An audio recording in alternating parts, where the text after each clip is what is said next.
Hello everybody, my name is Kat Bowser. I'm your resident fantasy therapist, and welcome to my channel. Those of you who are brand new, welcome. Those of you who are returning, welcome back. For those of you who are new, my name is Kat Bowser. I'm a licensed therapist, but I am also an author working on my first novel. And on my channel, I like to dig into what I consider to be the heart of all writing, which is the characters. The heart of the characters is in their psychology. So that is the angle we take with everything on my channel. We look at it from a psychological angle, because I feel that really helps to make a more well-rounded world.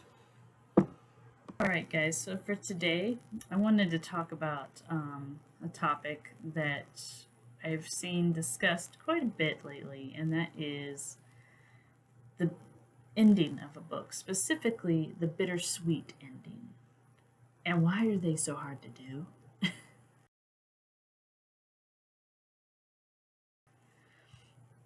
So for myself, most of you have probably figured out by now, I am a fan of happy endings. I use writing and reading as an escape.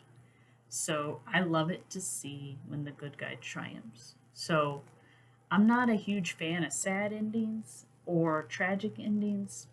It doesn't mean they don't work. It just means they're not my preference. But what I'm talking about here is the bittersweet ending.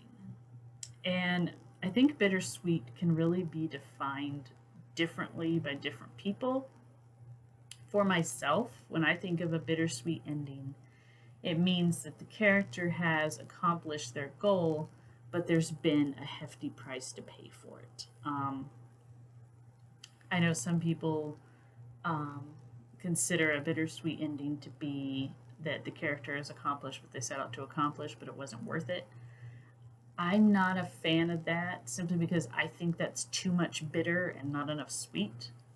At the same time, though, if you're going for a bittersweet ending and you get to the end and the only thing bitter about it is that there's going to have to be some cleanup and everything's going to go back to normal, it's just going to take some time, then I think that's too sweet. That's more a happy ending than a bittersweet ending.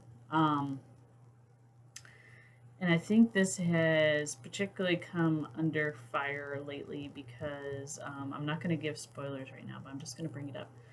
When A Game of Thrones ended, everybody was told it would be a bittersweet ending, and everybody had their own opinion about whether they accomplished that or not.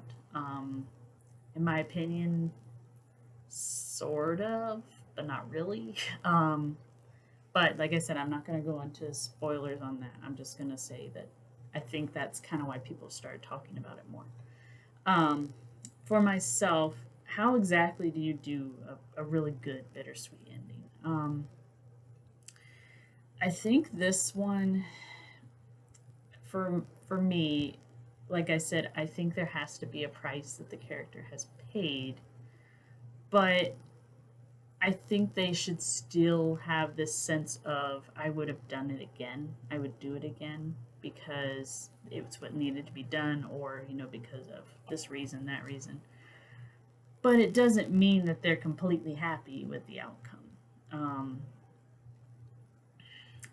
I still think probably Lord of the Rings does the bittersweet ending the best because you still end with this sense of, okay, the characters are going to be peaceful now, but it has taken a big chunk of their innocence in the process. That was their payment.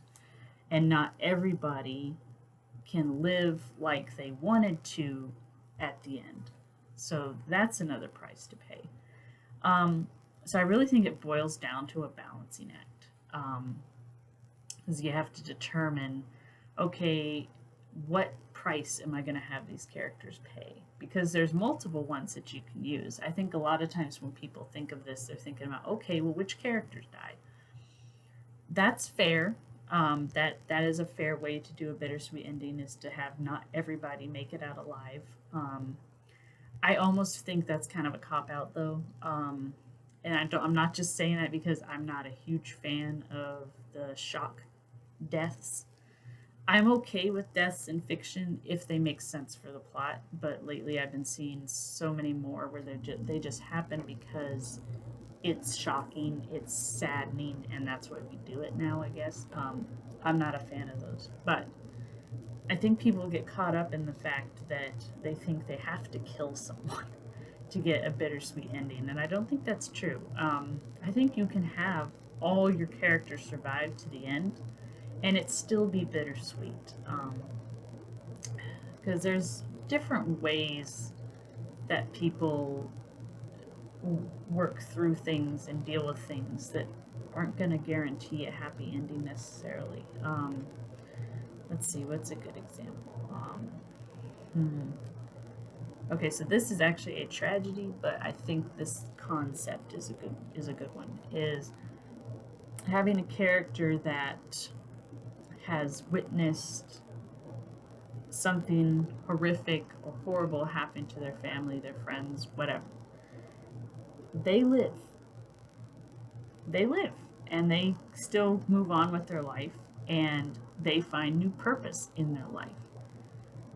But that loss is still there. And that's the thing about loss, is that it never really goes away, not entirely. It does dull over time, but it's still there.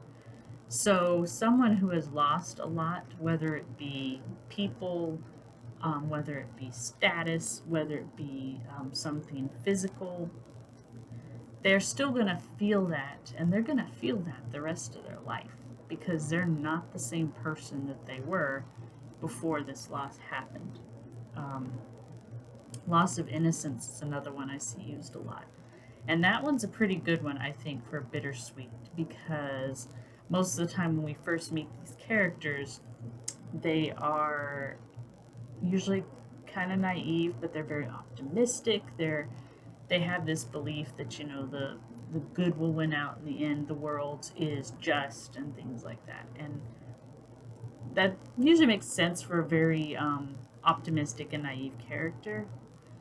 But at the end of the day, they find out that's not true. That sometimes good doesn't win in the end, or if it does win, it takes a lot of sacrifice for it to win. Sometimes the world is not just. Sometimes people who have done bad things get away with it. I think that's a really good one to use as well. That the threat may be over, but the person who created the threat or pushed the threat gets away with it. That one's tricky to know how to do well, though, I think, because on the one hand, with those kind of stories, you usually are building up this idea of, okay, here's this horrible person, here's all these horrible things they've done. Isn't it going to be great when they get their comeuppance? And then they don't. That can irritate a lot of viewers. So I think that one is tricky to do right, but it's doable. I think the trick is that you have to give some kind of fulfillment to another goal. So if the only goal you had in the story was that the villain was going to get his comeuppance and then you don't do it, I think that leaves people feeling cheated. But if it was one goal out of three and the other two goals are fulfilled, but this one isn't, then I think that's more of a fair balancing act. You're still probably going to have people that are mad at you, but I don't think any writer is ever going to completely please everybody. And I just think that with bittersweet endings, I see a lot of people claiming, you know, okay, well, mine's going to have a bittersweet ending, it's going to have a bittersweet ending. But then when you get to the end, it's either too much bitter or too much sweet. And it feels more like a happy ending not done quite right or a sad ending not done quite right. So I think the trick is to hit that balance, that sweet spot in the middle where the person still feels satisfied, but they recognize the price that was paid to get to that point. I really think the balance is the most important part.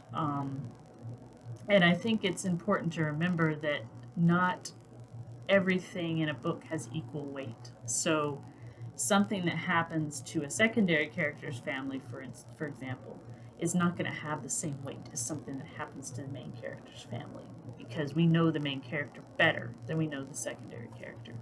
Um, Something that occurs to a particular culture in your world. If we've been introduced to this culture and we've walked through it and we've learned about its people, it's going to have a hefty impact. We're going to really care about it. We're going to really understand the impact of what happens when something goes awry with it, what's going to happen now in the future now that this has changed. But if it's a culture that you only mentioned in passing and we haven't really gotten to know, that doesn't have as much weight. And I do think that you could balance it out with a lot of little things that don't have a lot of weight, as opposed to like one big thing that has a lot of weight. I do think you can balance those out, but you run the risk of it feeling too busy. So I think it's really looking at, okay, where am I going to end up? Who am I going to do these things to? And how important are each person that I'm going to do them to? I think that's something that people need to take into consideration when they do a bittersweet ending.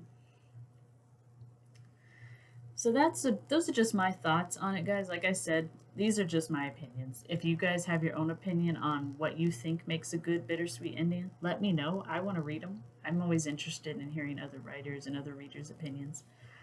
You can also follow me on social media. And until next time, I hope you guys have a good one.